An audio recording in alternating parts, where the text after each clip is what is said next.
नवीन सार्थक संडे से मैं आपसे मार्च फॉर इंडिया वाले दिन की घटना के विषय में जानकारी करना चाहता हूं, क्योंकि एक ये समाचार काफ़ी प्रमुखता से छाया था कि उस मार्च के दौरान एक महिला पत्रकार जो कि एनडीटीवी थी उनके साथ कुछ अभद्रता हुई, जहां पर कि मार्च में जो आए हुए लोग वाग थे उन लोगों ने कुछ गलत शब्दों का प्रयोग किया। तो मुझे इस बात की जानकारी हुई कि जिस समय वो इंटरव्यू लिया जा रहा था, वो इंटरव्यू आपसे ही लिया जा रहा था, तो मैं आपसे उस घटना के विषय में जानना चाहता हूं कि वास्तविकता क्या है। असल में मेरे संग जो इंटरव्यू लिया गया था उस वक़्त कोई हंगामा नहीं हुआ था। मेरे से इंटरव्यू करीबन 9:30-10 बजे लिया गया था और इंटरव्यू था ही नहीं। मतलब पहला सवाल में से ये पूछा गया, आपको नहीं लगता कि इंडिया में बहुत इंटॉलरेंस हो रहा है? देखिए शाहरुख खान को देखिए। तो मैंने कहा ये क्या सवाल होता है, आप तस्लीमा नसरीन के ऊपर सवाल क्यों नहीं खड़ा करते? तो उसने मेरे से माइक छीन लिया। मतलब माइक जैसे मेरे सामने था, उसने छीन लिया मेरे से माइक और फिर दूसरे लोगों के पास वो चले गई। कई कश्मीरी पंडित वहाँ आए हुए थे, तो कश्मीरी पंडितों ने भी यही सवाल पूछा कि आप कश्मीरी पंडितों के मुद्दे पे क्यों सब चुप बैठे थे। फिर उनसे भी उसने कैमरा ले लिया। मतलब उसको फिर लगा कि जो मैं उकसाने की कोशिश कर रही हूँ वो सफल नहीं हो रहा है। तो नहीं, आप उकसाना कैसे कह सकते हैं? वो उसने प्रश्न किया, वो उकसाना नहीं हुआ। प्रश्न उकसाने वाला था, क्योंकि अगर आप देखिए, अगर एक रैली होती है और अगर आप मेरी इंटरव्यू ले रहे हैं जी, तो अगर आप लीडिंग क्वेश्चन पूछते हैं तो वो उकसाना ही होता है। ये कोई जर्नलिज्म नहीं होती है। नहीं, ये बात मेरी पूरी तरह से सुनिए। मैं भी जर्नलिस्ट का काम किया है, ऐसी बात नहीं है। पहली चीज़, आप इंटरव्यू अगर लेते हैं तो आप प्रश्न पूछते हैं। आप उसका ये प्रश्न होना चाहिए था, आप यहाँ पे क्यों आए हैं, आपके क्या मुद्दे हैं जी। ये मुद्दों की बात होती है जी। ये नहीं कि एजेंडा की बात होती है जी। ये नहीं कि आप लीडिंग क्वेश्चन पूछ रहे हैं। ये आप मतलब पूरी जो दिशा है सवाल और जवाब का, आप उसको मैनिपुलेट और कंट्रोल करना मांगते हैं। एक तो वो ख़राब था। अच्छा, उसके बाद मैंने उसको बोला, मतलब 9 सेकंड का वो क्लिप होगा, मैंने उसको बोला और मैंने ऐसे बोला।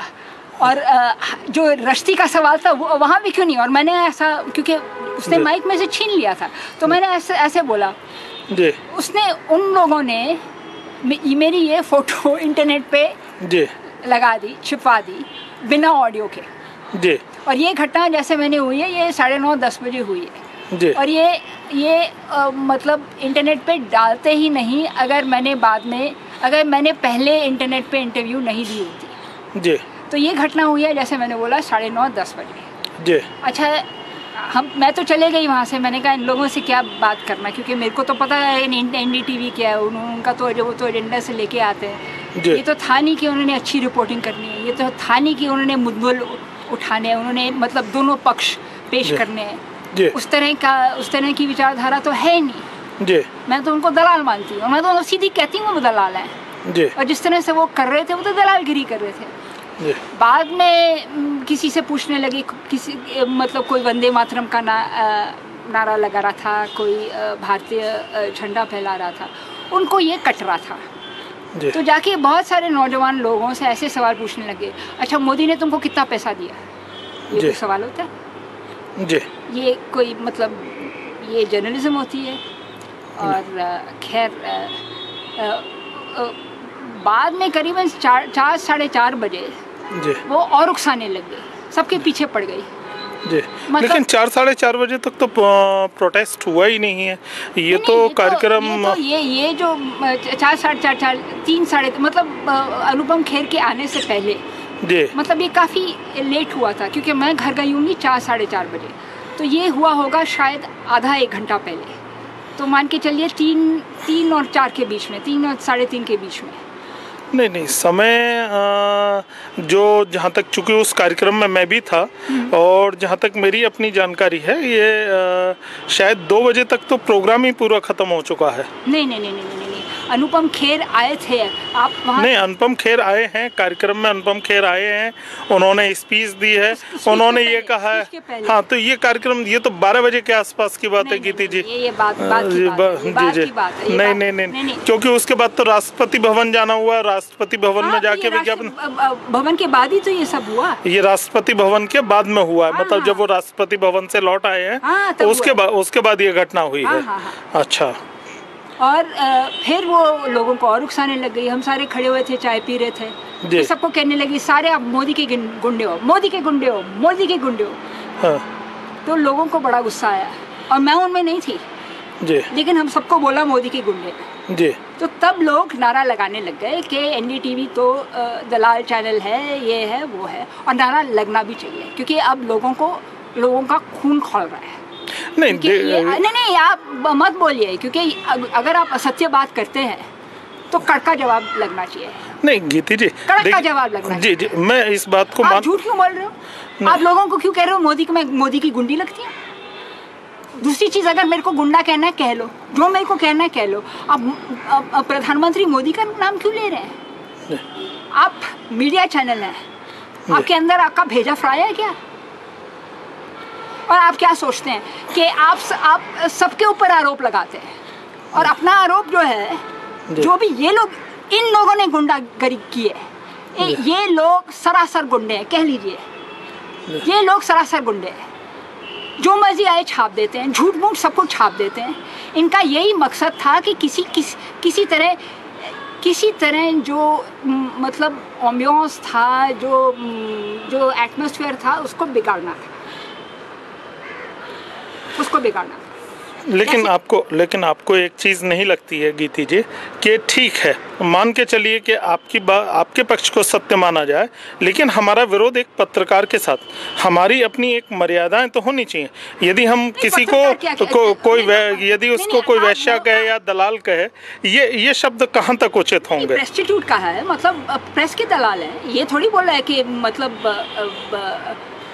सेक्स के दलाल है, ये किसी ने नहीं बोला है। प्रेस के दलाल हैं, मैं तो ये कहूँगी। नहीं, लेकिन नहीं, सच्चाई होती है। अगर अगर मीडिया सोचे वो कोई भी झूठ बोल सकता है और उनके ऊपर कोई आरोप नहीं लगे, वो छोड़ दीजिए, वो ज़माना गया है। लोग अब सहने को तैयार नहीं है और मैं भी सहने को तैयार नहीं हूँ। अगर आप उल्टे सुलटे सवाल पूछोगे तो फिर आप ये भी बर्दाश्त करो कि लोग आपको जवाब भी देंगे, कड़क का जवाब देंगे। क्या समझते हैं कि जो मर्जी उनके मन में आया बोल सकते हैं कि उनको फ्रीडम ऑफ स्पीच है, बाकी लोगों को नहीं है फ्रीडम ऑफ स्पीच?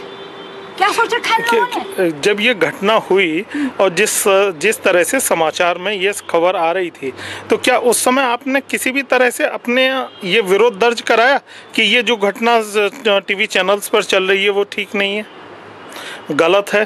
कहीं आपने दिया? हाँ, मैंने इंटरव्यू दिए और आप मानोगे नहीं, मैंने इंटरव्यू दिए और इंटरनेट पे वो छपी गई है और किसी ने उसका साउंड खराब कर दिया। इंटरव्यू देने के बाद ही उन्होंने मेरी फ़ोटो लगाई है। अच्छा, आप एक चीज़ बताइए, आप मेरी फ़ोटो लगा रहे हैं तो आप ऑडियो बाइट भी दीजिए। आप क्यों मुकर रहे हैं ऑडियो बाइट देने से? और आप देख लीजिए, इनके ये तेस्ता वेस्ता आते हैं टीवी चैनल्स पे, अगर आप खाली उनकी फ़ोटो लीजिए जब मोदी के ऊपर कुछ कह रहे होते, खाली साउंड बाइट नहीं लीजिए, तो वो खुद उनका चेहरा देखो तो वो कैसा लगेगा, देख लीजिए आप। तो कुल मिलाकर के आप ये कहना चाहती हैं कि वहाँ पत्रकार की गलती से यह सारा सीन क्रिएट हुआ था? बिल्कुल, क्योंकि एक चीज़ आप मेरे को बताइए, दूसरे पत्रकार से, दूसरे कोई मीडिया चैनल से तो ये हुआ नहीं है। अच्छा, मेरे से बहुत मीडिया चैनलों ने इंटरव्यू लिए, किसी और के संग तो ये हुआ नहीं है। कई चैनल थे वो मुद्दे सुनने को तैयार थे। एनडीटीवी से तो सहा नहीं गया, क्योंकि एनडीटीवी है ही चैनल है, मैं तो साफ कहती से पैसा लेते हैं और क्या है। आप लीडिंग सवाल पूछ रहे हैं, आप कह रहे हैं इंटॉलरेंस का क्या मतलब है? ये अवार्ड वापसी के लिए एक काउंटर प्रोटेस्ट हो रहा है। काउंटर प्रोटेस्ट भी नहीं है, एक आप कहेंगे काउंटर इवेंट हो रहा है, और ये काउंटर इवेंट भारत के लिए हो रहा है, क्योंकि सब ये मान रहे हैं, जो भी लोग आए थे और सबका खून खौल रहा था। नौजवान लोग थे, एक नौजवान विद्यार्थी थी, 18 साल की विद्यार्थी थी, क्योंकि हमको लगता है कि हमको पहली बार एक सरकार मिली है जो कुछ काम कर रही है, जो अच्छा काम कर रही है, और ये लोग उस सरकार को गिराने में जुटे हुए हैं। और झूठ जितना ये लोग सरासर झूठ बोलते हैं, हर झूठ बोलते हैं। अच्छा, मैं से ये क्यों नहीं पूछा गया? मैं उसको जब कहने लगी, दूसरे कोई पत्रकार थे, मैंने कहा आप मेरे को एक चीज़ बताइए, मतलब उन्होंने मेरे से शांति से सवाल की। मैंने कहा आप एक चीज़ मेरे को बताइए, कालबुर्गी की सिक्योरिटी किसने हटाई? कौन से प्रदेश में ये सारा हुआ? कर्नाटक, कांग्रेस वहाँ पे है। ये पता भी नहीं है किसने उसको मारा, जांच तो कांग्रेस के पास है। आप कैसे कह सकते हैं कि कोई मर गया, किसी की हत्या होगी तो हिंदू ही कातिल है? ये किस तरह का लॉजिक हुआ है? और ये किस तरह का साहित्य है? आखिर हम भी साहित्यकार हैं, मैंने भी किताबें छापी हैं, और आप में से शाहरुख खान का सवाल पूछ रहे हो? कौन होता है शाहरुख खान? मैं शाहरुख खान की फिल्में देखती नहीं हूँ। आप मेरे से इंटरव्यू ले रहे हैं, आप शाहरुख खान से तो इंटरव्यू नहीं ले रहे। और शाहरुख खान का तो नोटिस आया, ईडी का नोटिस आया। मतलब आप ये टॉलरेंस इनटॉलरेंस, इसका आप इन लोगों ये नौटंकी बना रहे हैं और ये देश तोड़ने में लगाए हैं। इनका यही मकसद है कि देश उनको तोड़ना है, और उनसे ये सहा नहीं गया कि ये एक तरह का स्पॉन्टेनियस, ये मतलब कोई अब मैं भी क्यों आई? मैं अकेली आई, मैंने सोशल मीडिया पे पढ़ा और मैंने सोचा मेरे को जाना है। हालांकि मैं बहुत कम बाहर जाती हूँ। बहुत सारे ऐसे लोग आए, कोई छुट्टी लेके आया, कोई लेके आया, उनसे ये बर्दाश्त नहीं हुआ।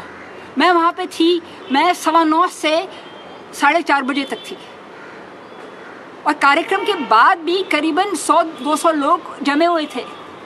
चर्चा हो रही थी, कभी इधर कोई, कहीं इस पार्क में या कहीं उस पार्क में, या कहीं इधर या कहीं उधर। मतलब पूरे दिन तो हम कह नहीं सकते कितने लोग आए होंगे। 50,000 भी हो सकते हैं, 1 लाख भी होंगे, क्योंकि कई लोग आए, कई लोग गए, कई लोग इधर मौजूद थे, कई लोग वहाँ पे कुछ इवेंट कर रहे थे, कोई लोग संगीत बजा रहे थे, कोई लोग कुछ कर रहे थे।